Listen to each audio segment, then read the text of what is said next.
कृष्ण भगवान की जय। उमापति महादेव की जय। 21वां अध्याय माघ स्नान की महान शक्ति।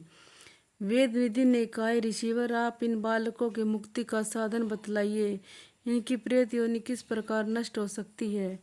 लोमस ऋषि बोले, एकमात्र उपाय ये है कि यह माघ स्नान करें। माघ स्नान से ही तीर्थ स्थान पर किए गए पाप तथा श्राप नष्ट होते हैं। माघ स्नान में महान शक्ति है। यह पवित्र मास है। इस मास में स्नान करने से निश्चय ही मोक्ष प्राप्त होता है। प्रयाग संगम में माघ स्नान मोक्ष दिलाता है। बद्री वन में भी माघ स्नान से मोक्ष प्राप्त होता है। नर्मदा के जल में माघ स्नान करने से पाप और दुखों का नाश होता है तथा वह शिवलोक को प्राप्त होता है। यमुना में किया गया माघ स्नान पाप मुक्त कार्य कर्म करके सूर्य में पहुंचता है। श्री गंगा जी का माघ स्नान विष्णु लोक प्राप्ति का श्रेष्ठ साधन है। तृप्ति सरयू गंडक सिंधु चंद्रभागा कौशिकी गोदावरी भीम पयोष्णा कृष्णा वाणिका कावेरी तुंगभद्रा आदि समुद्र में मिलने वाली नदियों में स्नान करने वाला पाप से मुक्ति पाकर स्वर्ग को जाता है। कुरुक्षेत्र में स्नान करने वाला इंद्रलोक को प्राप्त होता है तथा देव सरोवर में स्नान से उत्तम फल की प्राप्ति होती है।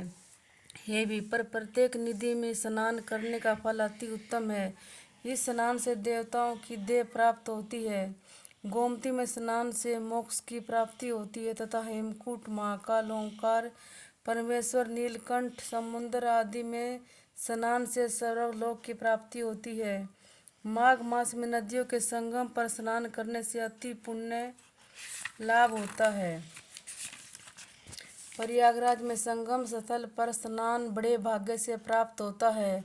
3 दिन लगातार स्नान करने से महापात्र के पाप भी नष्ट हो जाते हैं तथा उन्हें सकल संपदा प्राप्त होती है तथा राजसूय यज्ञ के समान फल की प्राप्ति होती है।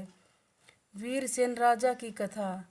परवर्ती नगर में प्रसिद्ध राजा वीरसेन राजा राज्य करता था।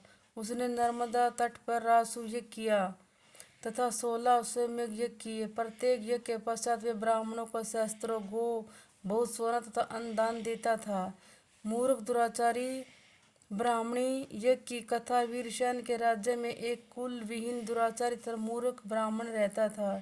वह अत्यंत आलसी तथा उसके घर में खेती थी परंतु वह घर में ही रहा करता था।